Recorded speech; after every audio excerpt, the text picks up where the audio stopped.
Assalamualaikum warahmatullahi wabarakatuh. Hai sobat rekan guru semua. Perkenalkan, saya Anik Kurniawati. Kali ini akan melakukan aksi nyata dengan judul menyebarkan pemahaman mengapa kurikulum perlu berubah. Untuk itu kita harus mengenal apa sih kurikulum itu? Kurikulum itu kompleks dan multidimensi. Kurikulum diibaratkan jantung pendidikan. Kurikulum yang baik adalah kurikulum yang sesuai dengan zamannya.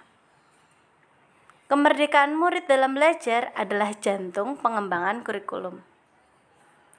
Peran kurikulum sebagai pedoman dan acuan dalam pembelajaran. Fungsi kurikulum bagi guru adalah untuk memadu dalam proses belajar murid. Nah, dari sini kita dapat menarik kesimpulan bahwa kurikulum adalah jantung pendidikan atau nyawa dari pendidikan. Itu artinya kurikulum sangat penting bagi kelangsungan pendidikan. Komponen kurikulum menurut Lab Taylor dalam bukunya The Basic Principle of Curriculum memuat 3 bagian penting, diantaranya tujuan, konten, metode, atau cara evaluasi. Klasifikasi komponen kurikulum di beberapa negara umumnya memuat tujuan pembelajaran atau konten, panduan pedagogi, serta panduan asesmen. Nah, kemudian mengapa kurikulum perlu berubah? Kurikulum bersifat dinamis dan terus dikembangkan atau diadaptasi sesuai dengan konteks dan karakteristik murid demi membangun kompetensi sesuai kebutuhan mereka kini dan masa depan. Menurut Ki Hajar Dewantara, maksud pendidikan adalah menuntun segala kekuatan kodrat yang ada pada anak-anak agar mereka dapat mencapai keselamatan dan kebahagiaan yang setinggi-tingginya, baik sebagai manusia maupun anggota masyarakat. Maka, demi menuntun kodrat murid-murid kita, pembelajaran termasuk kurikulum yang kita selenggarakan juga harus terus menyesuaikan dengan kebutuhan mereka.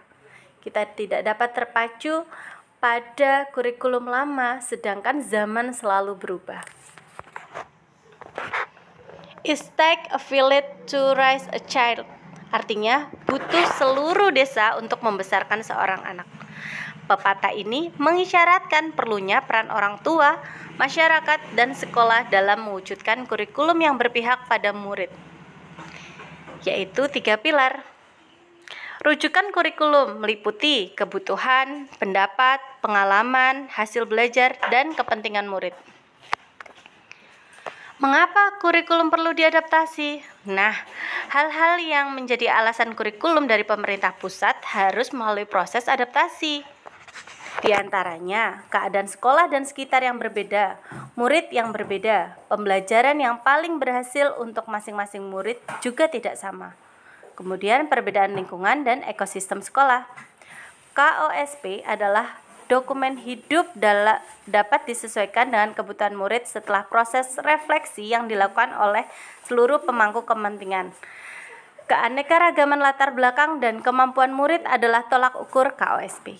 Tujuannya adalah untuk memastikan bahwa setiap saat murid akan berkembang sesuai dengan zamannya. Kurikulum dalam pembelajaran. Dokumen kurikulum operasional satuan pendidikan merupakan dokumen yang dinamis mengikuti perubahan dan kebutuhan satuan murid. Dokumen ini dapat diperbarui secara berkesinambungan menjadi referensi dalam seharian, direfleksikan dan terus dikembangkan. Sekolah mempunyai kewenangan untuk mengembangkan kurikulum yang telah ditentukan oleh pemerintah sesuai dengan konteks sekolah.